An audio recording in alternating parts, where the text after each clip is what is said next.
నమస్కారం. కే న్యూస్ కి స్వాగతం. నేను లక్ష్మి. ముందుగా హెడ్లైన్స్. శ్రీకాళహస్తీశ్వరుని దర్శించుకున్న నటి నమిత రాహుకేతు సర్పదోష నివారణ పూజలు. తెలంగాణ వరద బాధితుల కోసం నటుడు మహేష్ 50 లక్షల విరాళం. ముఖ్యమంత్రి రేవంత్ రెడ్డికి చెక్ అందజేసిన మహేష్ దంపతులు. చంద్రబాబుపై నమ్మకం లేదు, కేంద్రమే విచారణ జరపాలి. కల్తీ నెయ్యి అంశంపై మాజీ మంత్రి కాకాని. శ్రీకాళహస్తీశ్వరాలయాన్ని ప్రముఖ నటి నమిత దర్శించుకున్నారు. కుటుంబ సమేతంగా విచ్చేసిన ఆమె ముక్కంటి ఆలయాన్ని దర్శించుకున్నారు. ఆలయంలో సహస్రలింగం వద్ద ఆమె రాహుకేతు సర్పదోష నివారణ పూజలను ఘనంగా చేశారు. అనంతరం స్వామి అమ్మవార్లను దర్శించుకున్నారు. దర్శనానంతరం గురు దక్షిణామూర్తి సన్నిధిలో వేద పండితులు వేద ఆశీర్వచనం అందించి తీర్థప్రసాదాలు అందజేశారు.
వరద బాధితుల సహాయార్థం పలువురు ప్రముఖులు తెలంగాణ ముఖ్యమంత్రి సహాయ నిధికి విరాళాలు భారీగా పంపిస్తున్నారు. ఇప్పటికే చిరంజీవి, బాలకృష్ణ, విశ్వక్ సేన్, సాయిధరం తేజ్ సహా పలువురు నటులు సీఎం సహాయ నిధికి తమ వంతు సాయం అందించిన విషయం తెలిసిందే. నేడు ముఖ్యమంత్రి సహాయ నిధికి 50 లక్షల రూపాయలు విరాళం అందజేశారు సినీ హీరో మహేష్ బాబు. జూబ్లీహిల్స్ నివాసంలో ముఖ్యమంత్రి రేవంత్ రెడ్డిని కలిసి చెక్ అందజేశారు మహేష్ బాబు. మహేష్ బాబు వెంట అతని భార్య నమ్రత కూడా ఉన్నారు. అలాగే తన ఏఎంబీ తరపున మరొక 10 లక్షల రూపాయల విరాళం అందజేశారు మహేష్ బాబు. ముంబై నటి జత్వానీని శారీరకంగా, మానసికంగా హింసించి తన పలుకుబడితో ఆమెను నానా ఇబ్బందులకు గురి చేసిన కుక్కల విద్యాసాగర్ను పోలీసులు ఎట్టకేలకు అదుపులోకి తీసుకున్నారు. డెహ్రాడూన్ నుంచి రైల్లో అర్ధరాత్రి విజయవాడలోని ఇబ్రహీంపట్నం పిఎస్కు తరలించారు. అనంతరం విజయవాడ ప్రభుత్వ హాస్పిటల్లో విద్యాసాగర్కు వైద్య పరీక్షలు నిర్వహించారు.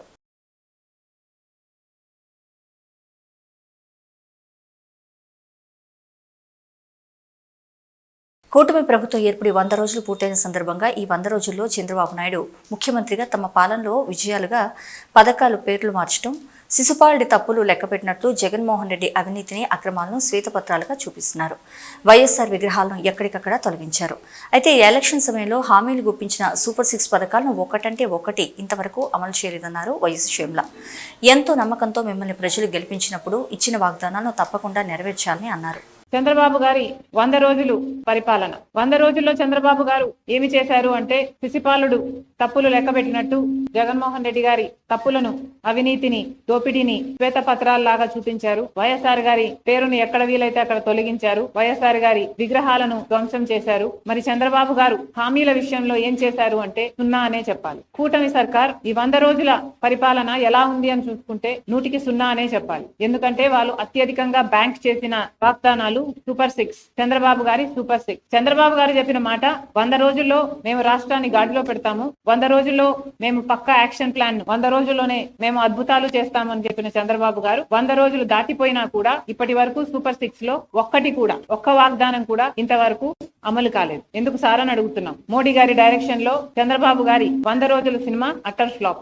ఎవరు కూడా 100 రోజుల్లోనే అన్ని హామీలు అమలు చేయాలి అని మేము కూడా అంటం లేదు. కానీ ఒక మోసపూరిత ప్రభుత్వాన్ని దించి ఇంకో ప్రభుత్వాన్ని ప్రజలు ఎన్నుకున్నప్పుడు ఆ కొత్త ప్రభుత్వము వాళ్ళ పక్షాన నిలబడుతుందని ఎంతో ఆశగా ఓట్లేసినప్పుడు కనీసం మీరు ఇచ్చిన వాగ్దానాలలో ఒక్కటి కూడా నిలబెట్టుకోకపోవడం వెరీ డిసప్పాయింటింగ్. చంద్రబాబు గారి సూపర్ 6 లో మొట్టమొదటిది రైతులకి 20,000 రూపాయలు ప్రతి ఏడాది ఇస్తామన్నారు. అన్నదాత సుఖీభవ అనుకుంటా దాని పేరు. మరి ఎంతో మంది రైతులు కనీసం 50 లక్షల కుటుంబాలు ఈ పథకం కోసం ఇంకా ఎదురు చూస్తూనే ఉన్నారు. ఇటీవల వరదలు కూడా వచ్చాయి. చంద్రబాబు గారు చెప్పిన విషయం 7 లక్షల ఎకరాలలో నష్టం వాటిల్లింది, వాళ్ళందరికీ నష్టపరిహారం ఇస్తానన్నాడు. 17వ తేదీ లోపల అది విడుదల కూడా చేస్తానన్నాడు. ఆ 17 కాస్త దాటిపోయింది. ఇంతవరకు ఆ నష్టపరిహారమే ఇంకా ఇవ్వలేదు. ఇక సూపర్ 6 లో చెప్పిన రైతులకి 20,000 రూపాయలు చంద్రబాబు గారు ఎప్పుడు ఇస్తారో ఇంతవరకు రైతులంతా ఎదురు చూస్తూనే ఉన్నారు. ఇది కాకుండా 20 లక్షల ఉద్యోగాలు ఇస్తామన్నాడు చంద్రబాబు గారు. 20 లక్షల ఉద్యోగాలు ఇవ్వలేకపోతే 3,000 రూపాయలు నిరుద్యోగ భృతి ఇస్తానన్నాడు చంద్రబాబు. 20 లక్షల ఉద్యోగాలు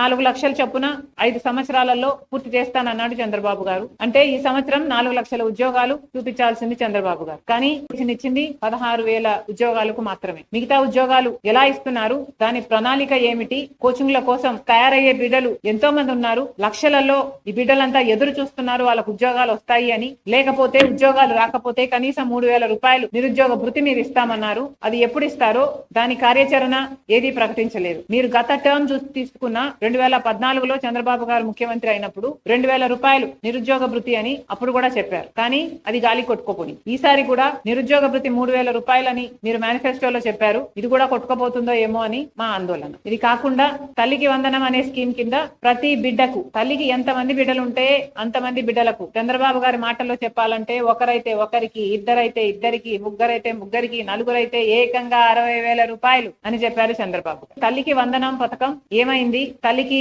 బిడ్డలకి పంగనామాలు పెట్టే కార్యక్రమం ఏమైనా చేస్తున్నారా? స్కూల్ ఫీజులు కట్టుకునే సమయం అయిపోయింది. మరి ఎప్పుడు చంద్రబాబు గారు దీన్ని అమలు చేస్తారో కళ్ళలో ఒత్తులేసుకుని బిడ్డలు తల్లులు ఎదురు చూస్తున్నారు. ఈ పథకం కూడా అమలు కాలేదు. ఇక ప్రతి మహిళకు 18 సంవత్సరాల నుంచి ఇంకొక పథకం, ఇది 4th మహాశక్తి పథకం కింద చంద్రబాబు గారు ప్రతి మహిళకు ప్రతి నెల, ప్రతి మహిళకు అంటే 18 సంవత్సరాల నుంచి 59 సంవత్సరాల వరకు ఈ ఏజ్ గ్రూప్ లలో ఉన్న వాళ్ళకి 1,500 రూపాయలు ప్రతి నెల ఇస్తానన్నాడు చంద్రబాబు గారు. ఇది చాలా హెవీ బడ్జెట్ స్కీమ్. ఇంత 1000 కోట్లో 1,500 కోట్లో ప్రతి నెల ఖర్చు అయ్యే స్కీమ్. ఇంత పెద్ద వాగ్దానం చంద్రబాబు గారు చాలా సులువుగా ఇచ్చారు. మరి ఇది అమలు చేసే చిత్తశుద్ధి చంద్రబాబు గారికి ఉందా లేదా, ఆ ఉద్దేశమైనా ఉందా, చంద్రబాబు గారు స్పష్టం చేయాలి. ప్రతి మహిళని నేను ఒక శక్తిగా చేస్తాను అని పెద్ద పెద్ద మాటలు చెప్పారు చంద్రబాబు గారు. ప్రతి మహిళకి ఈ 1,500 ఇస్తే ఆ మహిళకి భరోసా ఉంటుంది అని చెప్పిన వారు చంద్రబాబు గారు. మరి ఆ మహిళల గురించి ఆలోచన చేయాలని కాంగ్రెస్ పార్టీ డిమాండ్. ఇంకొకటి, సంవత్సరానికి 3 సిలిండర్లు ఉచితం అన్నారు. ఇప్పుడేమో దీపావళి అంటున్నారు. మొన్న కూడా ఇలాగే ఇంకొక పథకం, బస్సు ఉచితం అన్న పథకం ఇండిపెండెన్స్ డే కన్నారు. ఇండిపెండెన్స్ డే దాటిపోయింది. పక్క రాష్ట్రం తెలంగాణలో, కర్ణాటకలో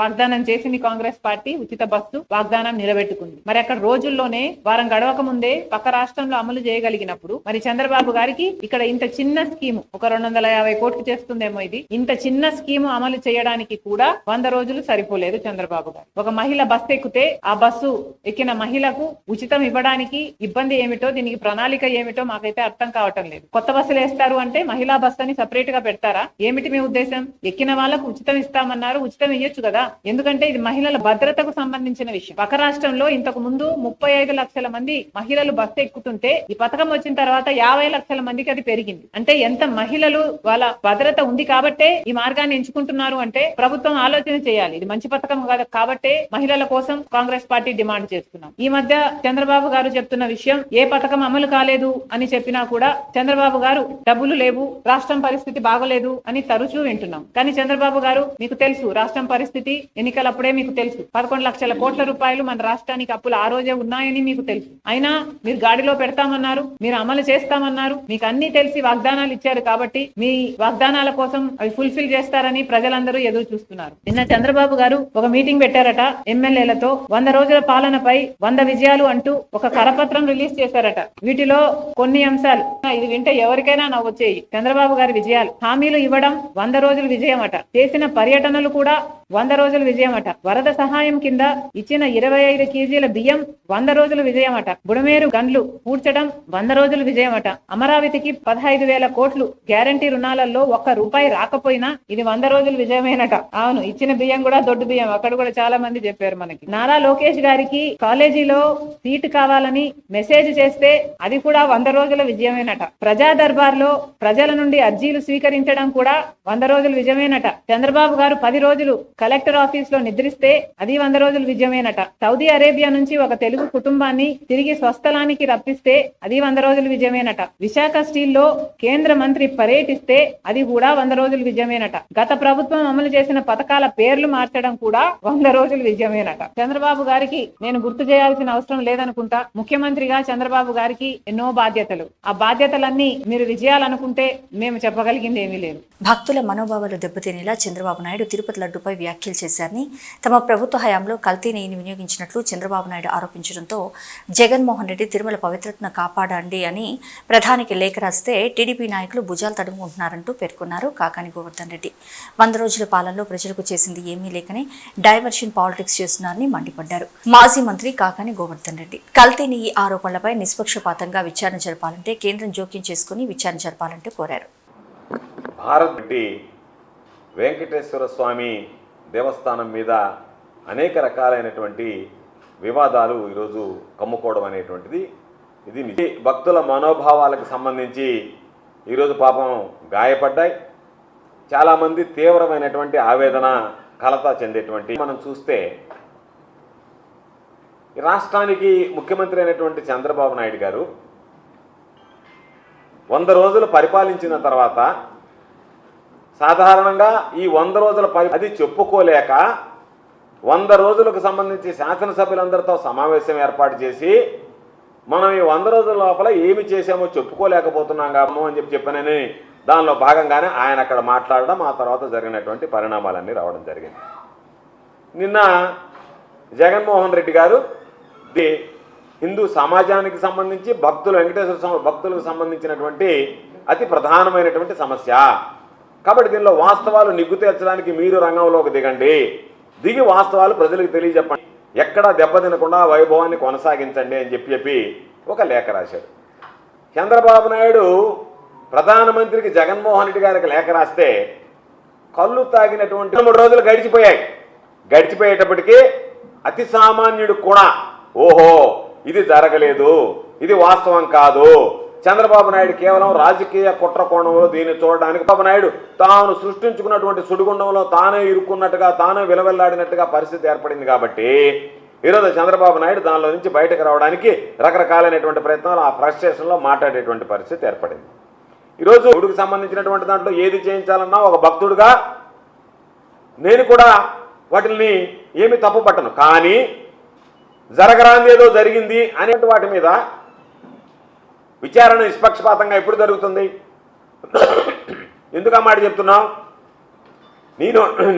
నీ నోటి గుండా చేశాడు అటువంటి మాటలు మాట్లాడేటువంటి నువ్వు ఇది నిష్పక్షపాతంగా విచారణ జరగాలి అంటే నీ ఆధ్వర్యంలో నీ ఆధీనంలో జరగడం శ్రేయస్కరం. పక్షపాతంగా దీని మీద దర్యాప్తు జరగాలి అంటే ఏదైనా కేంద్ర ప్రభుత్వ ఆధీనంలో ఉండేటువంటి స్వయం ప్రతిపత్తి కలిగినటువంటి సంస్థ ద్వారా సిబిఐ లాంటిదో అలాంటి దాని ద్వారా లేదా అనేటువంటి వాస్తవాలు వెలుగులోకి చూస్తాయి. ఆ విధంగా కాకుండా ఏ విధంగా అయితే తిరుమల తిరుపతి దేవస్థానం ఈవుగా ఉన్నటువంటి శ్యామలరావుని కీలుబొమ్మలాగా నీ చేతిలో పెట్టుకుని వాడిస్తూ రోజుకొక మాటతో దర్యాప్తు చేసి ఆ దర్యాప్తు ద్వారా నువ్వు లేనిపోయినటువంటి నీ అబద్ధాలు నీ నోటుకుండా వచ్చేటువంటి మాటల్ని అధికారుల నోటుకుండా చెప్పించి నిజం చేయాలనేటువంటి ఒక దుర్మార్గమైనటువంటి ప్రక్రియ. ఒక మాట మాట్లాడావు, అనిమల్ ఫ్యాట్ ఉందని చెప్పి మాట్లాడావు. ఈవో గారు ఏం చెప్పాడు? దాంట్లో వెజిటబుల్ ఫ్యాట్ ఉన్నట్టుగా కనుక్కున్నాం, డాల్డా వనస్పతిలో ఉండేటువంటి విధంగా ఉన్నాయి అని చెప్పి లేనటువంటి అబద్ధాన్ని నిజం చేసేటువంటి ప్రయత్నం చేస్తే మరలా నువ్వు బలవంతం చేస్తే ఏ నోటుకుండా అయితే ఈవో అనేటువంటి వ్యక్తి ఈరోజు ఇదంతా వెజిటబుల్ ఫ్యాట్ అన్నటువంటి మాట్లాడినటువంటి ఆ వ్యక్తి చేత మరలా ఎనిమల్ ఫ్యాట్ అని చెప్పి మాట్లాడించి ఈరోజు మా దగ్గర ఆధారాలు అన్నీ ఉన్నాయి. ఎవరు ఇస్తాం?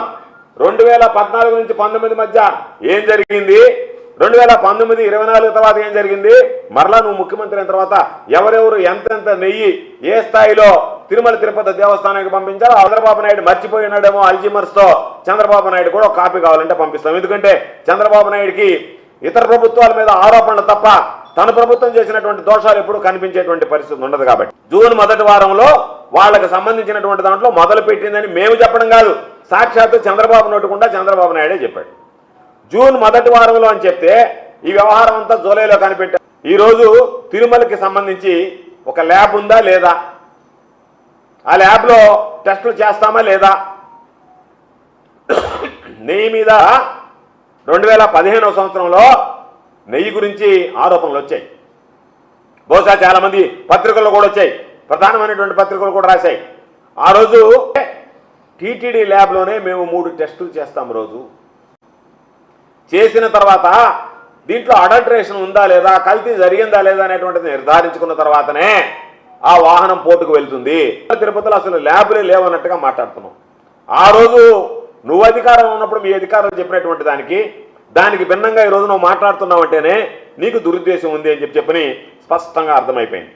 ప్రభుత్వ భూముల్లో నిర్మించిన అక్రమ కట్టడాలను కూల్చివేసిన హైడ్రా అధికారులు సంగారెడ్డి జిల్లా అమీన్పూర్ మున్సిపల్ పరిధిలోని కృష్ణారెడ్డిపేటలోని 12, 164, 208 సర్వే నంబర్లోని ప్రభుత్వ భూముల్లో నిర్మించిన అక్రమ నిర్మాణాలను కూల్చివేశారు. పటేల్గూడ గ్రామానికి చెందిన పట్టా నెంబర్ 6 పేరుతో కృష్ణారెడ్డి గ్రామం ప్రభుత్వ సర్వే నంబర్ 12లో నిర్మించిన అక్రమ నిర్మాణాలను కూల్చివేశారు హైడ్రా అధికారులు. అలాగే సర్వే నంబర్ 164లో ప్రభుత్వ భూమిలో నిర్మించిన 3 భారీ భవనాలు కూడా హైడ్రా అధికారులు కూల్చివేశారు.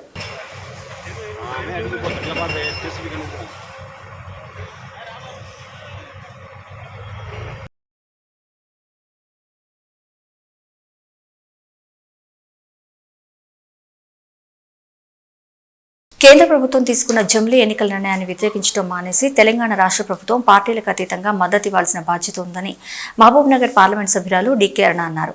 సికింద్రాబాద్లో అసెంబ్లీ ఇన్ఛార్జి సారంగపాణి ఆధ్వర్యంలో జరిగిన భాజపా సభ్యత్వ నమోదు కార్యక్రమానికి ఆమె హాజరై ఇంటింటా తిరుగుతూ సభ్యత్వ నమోదు జోరుగా చేయించారు. ఈ సందర్భంగా ఆమె మాట్లాడుతూ భాజపా పట్ల ప్రజల్లో ఉన్న ఆదరణ క్రమంగా పెరుగుతుందని, స్వచ్ఛందంగా సభ్యత్వ నమోదు చేయించుకునేందుకు ప్రజలు భారీగా ముందుకు తరలివస్తున్నట్లు తెలిపారు. జమిలీ ఎన్నికల విషయంలో కేంద్ర ప్రభుత్వం ముందడుగు వేయగా కాంగ్రెస్ వ్యతిరేకించడం సరైన చర్య కాదని అన్నారు.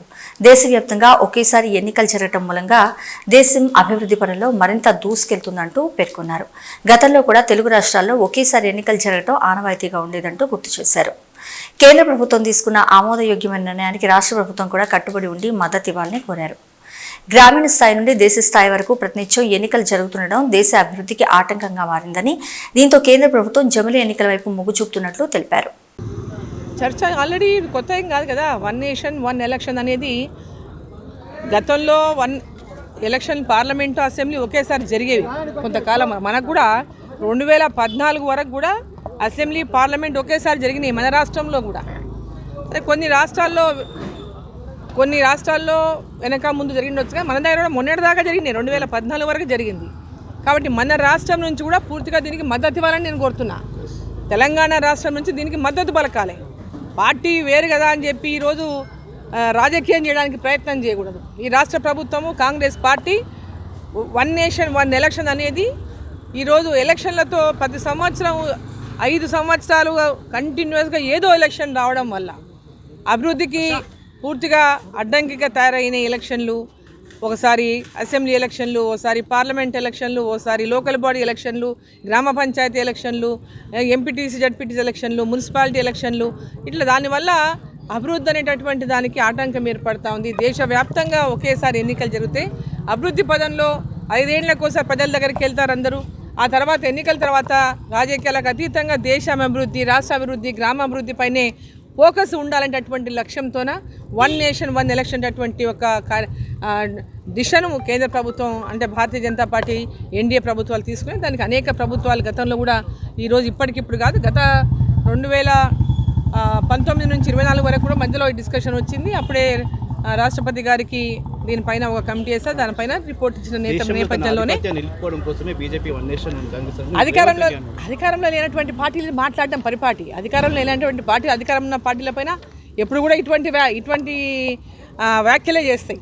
దాంట్లో ఏమి కొత్త ఏం లేదు. ఇది వాళ్ళు చేసే వ్యాఖ్య ఎవరు మామూలుగా వాళ్ళ అధికారంలో ఉంటే ఒక వ్యాఖ్య ఉంటుంది, ఇతరుల అధికారంలో ఉంటే ఒక వ్యాఖ్య ఉంటుంది. ఈరోజు భారతీయ జనతా పార్టీ ఎన్డీఏ ప్రభుత్వం ఈ నిర్ణయం తీసుకున్నది కానీ దాన్ని వ్యతిరేకించాలా. అది మంచిదైనా ఏమైనా ప్రజలకు మేలు చేసేదైనా వ్యతిరేకించడమే లక్ష్యం. ప్రతిపక్షాల లక్ష్యం ఏముంటుంది? ఏ మంచి కార్యక్రమం అయినా కూడా దాన్ని వ్యతిరేకించాలంతే. అదే లక్ష్యంతో పనిచేస్తుంది. సిద్దిపేట కలెక్టరేట్ కార్యాలయం ఎదుట రైతు రుణమాఫీ చేయాలని రైతులు ధర్నా నిర్వహించారు. అనంతరం కార్యాలయంలోని ప్రజావాణిలో భాగంగా వెంకటాపూర్ గ్రామానికి చెందిన సుమారు 80 మంది రైతులు తమకు రుణమాఫీ కాలేదని వినతిపత్రం అందించారు. ప్రభుత్వం 2 లక్షల వరకు రుణమాఫీ చేసినా ₹1,00,000 లోన్ ఉన్నప్పటికీ కొందరు రైతులకు ఇప్పటి వరకు రుణమాఫీ కాలేదని రైతులు ఆవేదన వ్యక్తం చేశారు. ప్రభుత్వం ఎలాంటి షరతులు లేకుండా రైతులందరికీ రుణమాఫీ చేయాలని రైతులు డిమాండ్ చేశారు. ఈరోజు మా సిద్దిపేట రూరల్ మండలం వెంకటాపూర్ గ్రామం నుండి సుమారుగా 100 మంది రైతులం ఈరోజు ప్రజావాణిలో కలెక్టర్ గారిని కలిసి మా రైతుల యొక్క బాధను వినిపించడానికి వచ్చినాం. నా పేరు బండి శ్రీకాంత్, మాది వెంకటాపురం. నేను కూడా వ్యవసాయ కుటుంబానికి సంబంధించినటువంటి వ్యక్తినే. ముఖ్యంగా మా గ్రామంలో రుణమాఫీ జరిగినటువంటి 100 మంది రైతులం అందరం కూడా ఇక్కడికి వచ్చినాం. దానికి గల కారణం ఏంటంటే ఈరోజు రుణమాఫీ కాని వాళ్ళ అందరం కూడా అగ్రికల్చర్ ఆఫీసర్ని అడిగితే ఇది బ్యాంక్ అధికారుల దగ్గరనే సమస్య ఉందని చెప్తారు. బ్యాంకులోకి వెళ్తే ఇది అగ్రికల్చర్ ఆఫీసర్ల దగ్గరనే సమస్య ఉందని చెప్తారు. మరి మేము బ్యాంకులోకి వెళ్ళినా అగ్రికల్చర్ ఆఫీసర్ దగ్గరికి వెళ్ళినా ఎక్కడ కూడా మాకు సమాధానం లభించట్లేదు అనేటువంటి ఉద్దేశంతో మరి ప్రజావాణిలో మా యొక్క బాధను వినిపించుకోవడానికి ఇక్కడికి వచ్చినాం. మరి అధికారులను కూడా కలిసినాం. ఇక్కడ ఉన్నటువంటి అధికారులతో ఒక అగ్రికల్చర్ ఆఫీసర్ని మా వెంకటాపూర్ గ్రామానికి పంపిస్తే మా యొక్క సమస్యలన్నింటినీ కూడా చెప్తాం. వెంటనే సమస్యలు లేకుండా మా రుణమాఫీని చేయమని చెప్పి వారికి మా యొక్క వినతిని అందించడం ఈరోజు మా గ్రామం నుండి. ముఖ్యంగా ఈ రాష్ట్ర ప్రభుత్వాన్ని, ఈ కాంగ్రెస్ గవర్నమెంట్ని, రేవంత్ రెడ్డి గారిని కొన్ని విషయాలు అడుగుతా ఉన్నాం. అయ్యా రేవంత్ రెడ్డి గారు, మీరు రుణమాఫీ చేస్తా అన్నారు. ఆంక్షలు లేకుండా రుణమాఫీ చేస్తే ఇవాళ రైతులందరికీ కూడా మంచి జరిగేది. కానీ మీరు ఆ దేవుడి మీద ఈ దేవుడి మీద 100 రకాల హామీలు ఇచ్చినారు, అనేక రకాల ఒట్లు పెట్టినారు. కానీ అరాకొర రుణమాఫీతోటి ఆర్భాట రాజకీయాలతోటి ఈరోజు మా ప్రజల యొక్క రైతుల యొక్క గొంతులు కోసిన రేవంత్ రెడ్డి, ఇది మీకు చాలా తప్పు. ముమ్మాటికి మా రైతుల యొక్క ఉసురు తగులుతుంది, మా రైతన్నుల యొక్క బాధ తప్పకుండా నీకు తగులుతుంది అని చెప్పి మా రైతుల పక్షాన మీ అందరికీ కూడా తెలియజేస్తూ ఉన్నాం. ముఖ్యంగా ఈరోజు వరి నాట్లేసి 2 నెలలు అవుతుంది. కోతకు కూడా వరి చేనులు వచ్చిన పరిస్థితి కనిపిస్తున్నాయి. కానీ రైతు భరోసా పథకం కింద 7,500 రూపాయలు వేస్తా అని చెప్పి దొంగ మాటలు మాట్లాడి దొంగ హామీలు ఇచ్చి ఇవాళ మా రైతులందరినీ మోసం చేసి ఓట్లు వేయించిన దొంగ ఈరోజు మా రైతు భరోసా గురించి ఎటువంటి విషయం కూడా చెప్పట్లేదు. అదే గతంలో కేసీఆర్ గారు ఉన్నప్పుడు మాకు 5,000 రూపాయలు సకాలంలో జూన్ నెలలోనే మాకు రైతు బంధు వేసేటోడు. మేము యూరియా బస్తాలు తెచ్చుకోనికో ధాన్యం కొనుగోలు చేసుకోవడానికో అన్ని రకాలుగా ఉపయోగపడుతుంది. కానీ ఈరోజు మాకు రైతు భరోసా కింద 7,500 కాదు 5,000 రూపాయలు కూడా గతి లేదు. ఆ 500 ఇవ్వకపోగా ఈరోజు మాకు రైతు రుణమాఫీ చేయలేదు, రైతు రుణమాఫీ లేదు, ఈ రైతు బంధు లేదు. ముఖ్యంగా రైతులకు ఈరోజు కాలువల ద్వారా నీళ్లు ఇవ్వడానికి కూడా మొన్న వెనక ముందు ఆడిండు. అసలు ఈ వర్షాలు కొట్టకపోతే మా రైతులందరం కూడా అన్యాయం అయిపోయేటోళ్ళం. ఈరోజు కేసీఆర్ గారు రైతులందరూ కూడా మంచి చేయడం కోసం అనేక రకాల సాయశక్తుల కృషితోటి మరి మల్లన్న సాగర్, కొండపోచమ్మ సాగర్, రంగనాయక సాగర్ వంటి ఇవి ఈ బులెటిన్ విశేషాలు.